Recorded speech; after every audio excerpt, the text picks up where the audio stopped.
Hey everyone, it's Antonette of Montalvo International.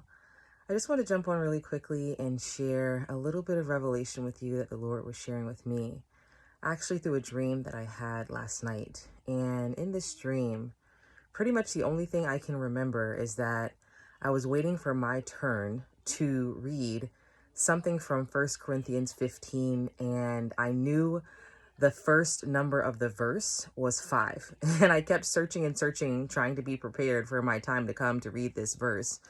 And I woke up with that impression on my mind when I got up this morning, and I was like, I need to read 1 Corinthians 15 and at least read through the whole thing and see if anything jumps out at me. And, naturally I went to 1 Corinthians 15 and 5. And when I read it, I thought, okay, maybe, and the entire chapter is very powerful. I encourage you to read it on your own. But I got all the way down to the last verse, which is 1 Corinthians 15 and 58. And it says this, and I felt like it was something that I needed to share with someone else because it really just encouraged me as well. And 1 Corinthians 15 verse 58 says, therefore my beloved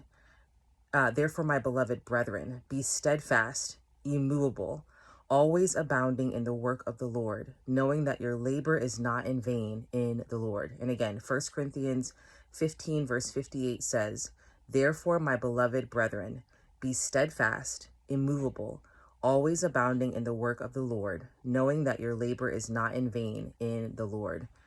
And when I read that, it just really stood out to me. And I just felt like the Lord was saying, encourage someone else to be steadfast and immovable in the things that you are standing on, in the ways that you are seeking God, in the things that you are even doing for him. Your labor is not in vain. As it says, your labor is not in vain in the Lord.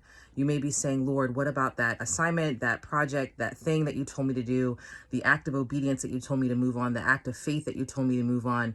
What now? And he says once again, therefore, my beloved brethren, be steadfast. That means hold fast, hold tight. Do not let go. Do not be moved. Be immovable, always abounding in the work of the Lord. So staying committed to whatever the last thing the Lord told you to do.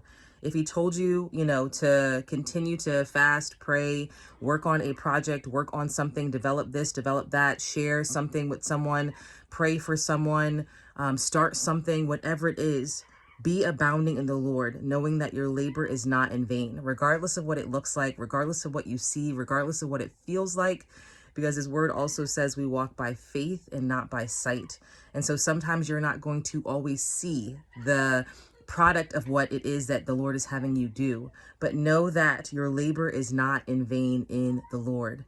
So I just encourage you to stand fast, be steadfast, be immovable, knowing that he is for you and not against you. And you will see a great reward if you do not cast away your confidence. Be blessed.